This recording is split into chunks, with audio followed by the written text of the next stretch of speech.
Hey everybody, it's Professor Malat. Welcome to week 2.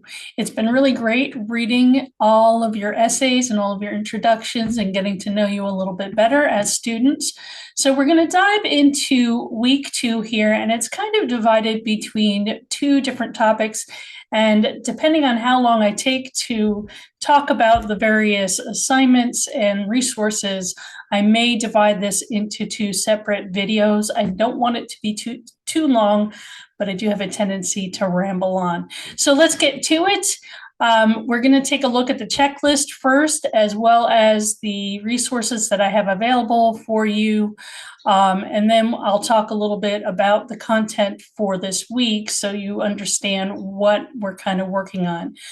So there are two things that we're focusing on this week. We're focusing on the writing process because, after all, you are taking this prep composition course to hopefully learn a little bit more about how you can become better writers. So the first thing that we like to cover is the writing process. Then we're also going to be talking a little bit about the content that has to do with the narrative that you will have due in a couple of weeks. So that will be your second longer writing assignment. You've already written an introductory essay for me, and some of you may have talked about your major, why you're here. You may have talked about your major. You may have talked about your career a little bit. So in the narrative, we're kind of piggybacking off of that introductory assignment. And so for the next couple of weeks, we're going to be talking about various things relating to your major and relating to your career, because that narrative assignment will be actually focusing on a more in-depth exploration of why you are here, what you're doing, right? Knowing what your why is, especially when it comes to being in college, knowing your why is absolutely important.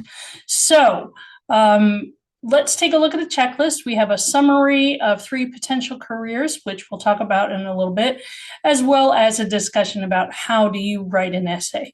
We'll talk about that first because I'm interested in knowing what you already know about essay writing and perhaps some of the things you don't know about essay writing. So I'm asking you for this discussion prompt to talk about essay writing. If you've had some kind of essay, maybe it was back in high school, maybe it's another college course, or even the essay that you've already written. Reflect on your experience, and I'd like you to create a numbered list of the various steps that you took to write the paper. So if it was in high school and you wrote a research essay or an argumentative essay, what was your writing process? I'm really curious about how you go about writing an essay. So we have topic, research, outline, drafting, revising, editing, and then your final submission. So the initial post will be due Sunday, September 7th, with your follow-up to 2 peers due Wednesday, September 10th. So that is the discussion board assignment. So I want to dive into talking about essay writing as a whole. And here I have kind of a slide. It's not a PowerPoint, but it is something that I created on Google Notebook LM. So we're going to talk about effective essay writing strategies. And we have several resources that, let me just collapse some of these. We have several resources that talk about organic essay writing, the 5-paragraph essay, and the writing process overall. So let's talk first about organic essays and the 5-paragraph essay. Those of you who have gone through the United States school system, especially in public schools, you're probably familiar with that 5-paragraph essay. So I'm going to talk about that first. And the 5-paragraph essay tends to have a cookie cutter method. And this is kind of just a summary of some of the resources that I've assigned for you to either watch or read. It's an easy formula, but it hinders experimentation. So it has some key problems. And among those are it's rigid and formulaic. It lacks a genuine connection to the reader and to the topic and to the writer. There tends to be excessive repetition in that 5-paragraph essay format, and there is insufficient detail and zooming in. It doesn't allow the writer to go in depth and to really explore. It's also kind of an arbitrary structure. It has this insistence on exactly 3 points, and that's related to the thesis statement that's supposed to have 3 points that make up 3 body paragraphs. It's also unsuited for complex or longer essays. So as you go through college, you're going to be called upon to write longer and longer things, depending on what your field is, right? And even in this course, you're going to have to write something longer, so that easy 5-paragraph essay format is no longer going to be suitable for something that's over, 1,000 to 2,000 words. So it's unsuited for complex or longer essays. So let's talk about the rigid and formulaic structure. We have that intro, 3 body paragraphs, and then a conclusion. There's usually some kind of catchy artificial hook. I don't have a problem with catchy hooks. I think it's good for novice writers to have an entry into writing. But then there's also a thesis that's exactly 1 sentence. It's exactly the last sentence of the introduction, and it states 3 arguments. So that is the generic formula for that 5-paragraph essay. Then if we go to the resource that deals with organic essay writing, again, I should have collapsed these before I started recording. Apologize for that, because I was looking at all the resources and just before I hit record, and I didn't realize that this would keep its expansion when I went back into the resource. So organic essay writing is a little bit different than that 5-paragraph formulaic writing, right? It's more flexible, but it takes a minimalist approach. It also has some key structural elements. Typically, it has a single overarching thesis. Introductions tend to be a bit more concise and direct. There are lots of signposts for clarity. There's paragraph coherence and length. Paragraphs usually act as stepping stones, and then, of course, that allows for some fresh conclusions as well as freedom and flow. So let's take a look at the key structural elements. First of all, we have a title, right? Titles are kind of a signpost that allow the reader to have some idea of what the writer is going to be introducing. We also have an introduction. There could be any number of body paragraphs, as many as are needed, maybe as few as 1 body paragraph, maybe as many as 10 to 20, depending on the length of the assignment. And then, of course, we have the conclusion at the end. So we have a beginning, a middle, and an end with any number of paragraphs in between. Typically, there is an overarching thesis. So we have 1 argument for context. We don't have to have 3 subpoints that we're arguing anymore. And it doesn't have to be confined to a single sentence. Sometimes the thesis statement may be better expressed in 1 to 2 sentences. And there, again, is no need for that 3 sub-argument format. The introductions, again, are a bit more direct. We zoom in quickly to the topic, we build from the thesis, and then, of course, we avoid fancy, irrelevant hooks. You want your hooks to get your reader's interest, but you also want it to be relevant, right? It has to be dealing with the topic. It's not just something random. So it's always a good idea to come up with a thesis first and then backtrack. As far as signposts for clarity, that thesis is going to indicate the direction your essay goes in. You have topic sentences as the first sentence for each paragraph, and they deal with something relating to the thesis. And it can point backward and forward, and the excessive summarizing is not always needing. So you don't have to be constantly re-saying and restating things. You want to be clear. Paragraphs often act as stepping stones. The number of paragraphs will vary with the complexity of the writing assignment. And of course, it's an adaptive nature. So we want to think more about the organic essay structure and try to move away from that 5-paragraph essay. So we also have a video from Crash Course in conjunction with Arizona State University about the writing process. And the writing process is simply a systematic approach to how we write. So keep in mind that writing is, of course, a learnable skill. And there is usually a systematic list of steps that we go to, which essentially are 5 core steps. Writing, of course, is recursive in nature, and I'll explain that in a minute.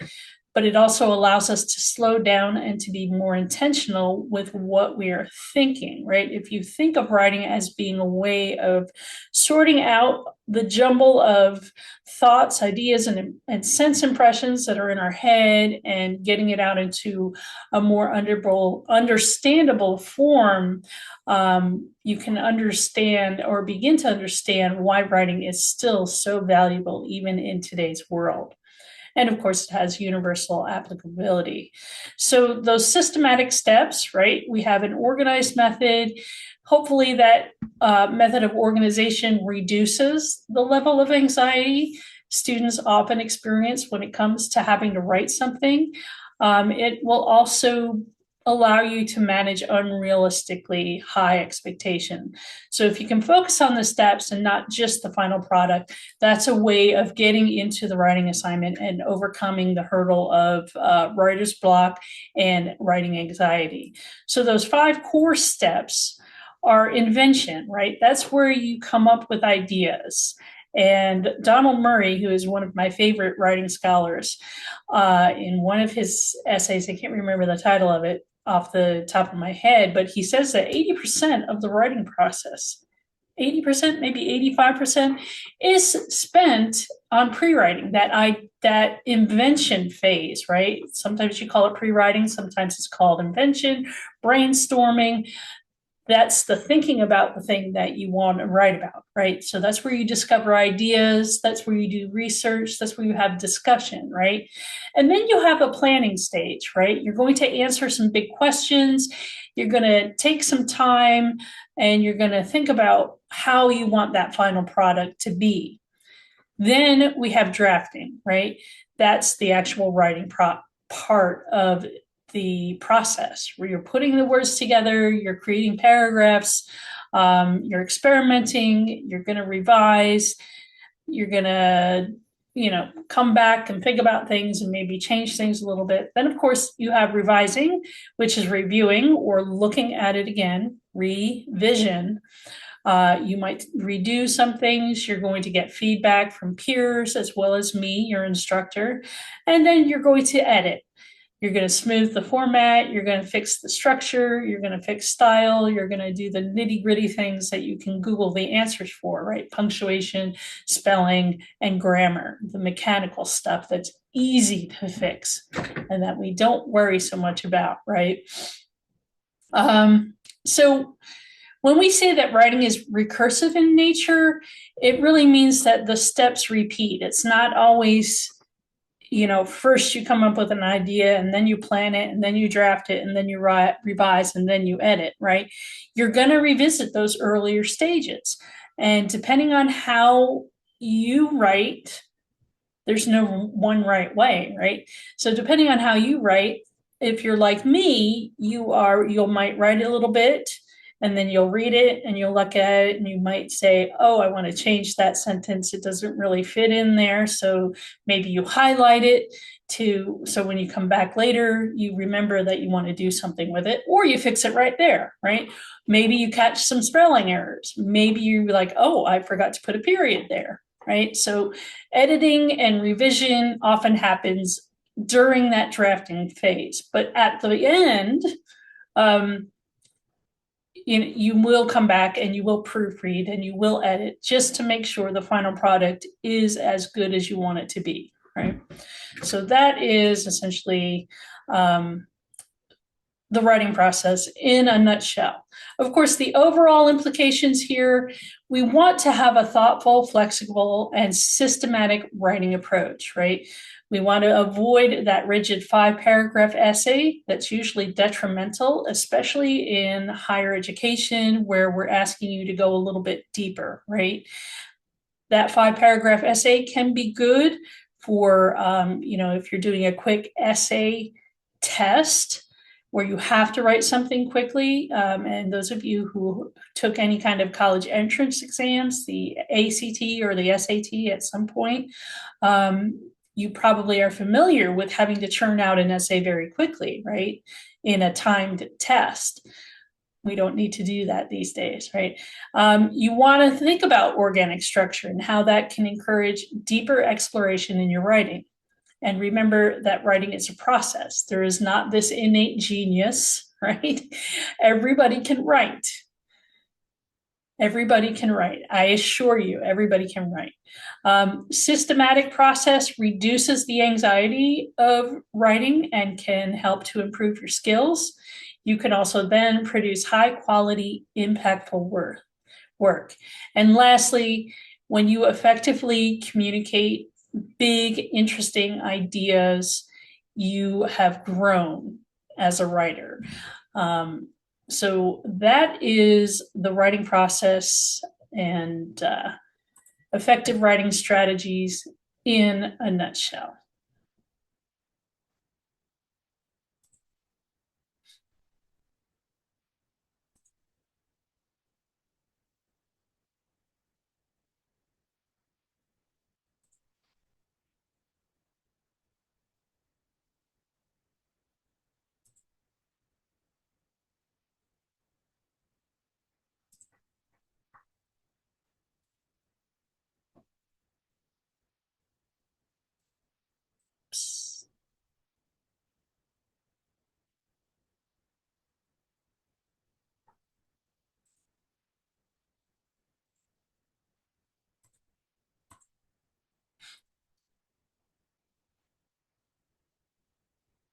So now I want to talk about the rest of the readings that deal with the summary of 3 potential careers. So let's take a look at the assignment first, and then we'll take a look at some of the resources. This assignment is a short write. You can do a text entry box or a file upload. I want you to take some time to explore the Hamilton Project website and the Occupational Outlook Handbook. So that's from the U.S. Bureau of Labor Statistics. And hopefully, if you're not somebody who's currently employed and you're in a certain career path already, I'd like you to try to identify 3 occupations that you might be interested in. Select just 3 of them and write a summary of what you've learned about each. If you already have a chosen career or you're currently working in your chosen field, then I just want you to summarize your current career choice. There's no point in going and exploring something new or something that you think you might want to do for this assignment. I want you to base your response on your knowledge and experience, as well as any additional information you may have learned by exploring these above resources. So keep in mind, a summary is a brief statement that highlights the main points and key details of the information that you've read, without including your own opinions or unnecessary details. So you can, of course, include your own experience if you have actual experience in that field. But if you don't have experience, then keep your opinions to yourself. Does that make sense? So some of the questions that you might want to think about are, what are the main responsibilities of this occupation? What qualifications or skills are required?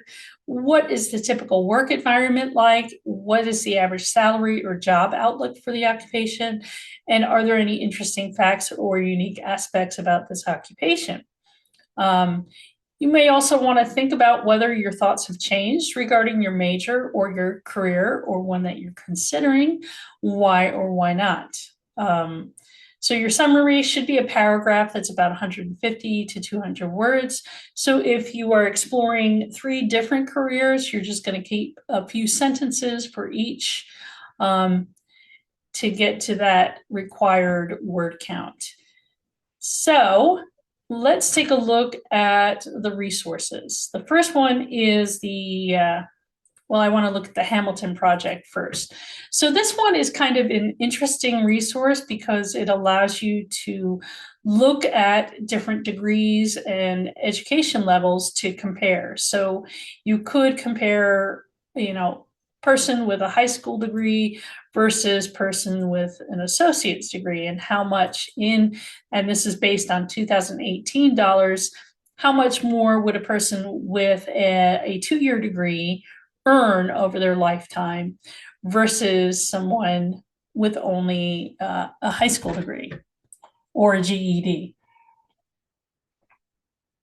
And so you can play with these check boxes versus, some college, no degree. You can also select various fields within bachelor's degrees. So let's say somebody is going into business management and administration. So I know there are some of you who are business majors in this class. So then you can compare all three, right? And so you can even add a fourth on there. Let's say, we'll just put visual and performing arts, since that typically does not pay as much as a business degree. And you can see visual and performing arts, there's lots of ups and downs across someone's lifespan or years since they started career. The highest peak seems to be within about 38 years after the start of their career, but then a dramatic drop, and then a little up and a little down, and so that one's all over the place, where the rest of them tend to be a little bit more static, gradually increasing over the number of years since the start of the career. So play around with that one. I just find that to be really interesting. Of course, keep in mind that this came out in 2020 based on 2018 numbers. And I don't know if there has been any kind of update. I'm assuming not. But you can also poke around the rest of the website. The second resource is the Occupational Outlook. So this is handy for those of you who have not yet chosen a career, or perhaps you are coming back to college because you're considering a career change. Maybe you're seeking some kind of certificate to help boost your career and that kind of thing. So again, this is a good resource. 2024 numbers, this is updated quite frequently, and it's really a very comprehensive guide. So you can take a look at, if you're interested in the highest paying occupations and how much they generally make per year on average. You can see a lot of these are in medical fields, right? Medical or health fields. We have ophthalmologists, except for pediatric, physicians, radiologists, psychiatrists, right? So that means you're going to need additional beyond a bachelor's degree. Most of these will require many, many years of schooling and internships and that kind of thing. Dermatologists, cardiologists, it just keeps going on. Surgeons, family medicine, general internal medicine. And then we get to something different: airline pilots, co-pilots, and flight engineers. So good news for those of you who might be in an aviation program. You have the potential of making a lot of money. And this was updated recently in April of this year. So a really cool resource. You can also look for fastest growing and see what fields tend to be, have a prediction for growing quickly, as well as field or degree and career outlook. So I encourage you to play around with that. There's another resource, and this one is not linked in the assignment, but it is listed at the bottom of our page in week 2 of the optional resources. You will see down here, I have optional materials. the Education Pays 2022. So this one is also a career outlook. It's part of that U.S. Bureau of Labor Statistics website where the Occupational Outlook Handbook is. And this just looks at the different types of degrees and potentially how much you could make. Earnings and unemployment rates. So we have the median usual weekly earnings. So people with a doctoral degree and a professional degree tend to make about the same. Those of us with master's degree, usual weekly earnings. I can tell you right now, my friends, even though I have a master's degree, I only work part-time, so I do not make that much per week. Bachelor's degree, slightly less. Associates, again, slightly less. People with some college, but no degree, so you might have a certificate or at least, a year or two of college experience, but you didn't have a degree that was granted. So that piece of paper really does matter. And then those who just have a high school diploma and those who have less than a high school diploma. So I'm not sure what exactly that means, less than a high school diploma. But then if we look at the unemployment rate, you will also see tends to not affect, there's a much less of a percentage for people with doctoral degrees versus people with less than a high school education or a high school diploma. So you would have to read through here to see how they get their numbers if you're curious about that. But I found that to be very interesting as well. So those are the resources that will help you in formulating some ideas for your response for the summary of potential careers. Again, the assignment is due on the 7th. Same with the discussion board. The assignment is due on the 7th with responses due the following Wednesday, the 10th. So if you have any questions for me or if something isn't quite clear and you just want to ask me, you know how to get in touch with me, send me an email. I will respond as soon as I possibly can. Take care and have a fantastic week, everybody. Bye-bye.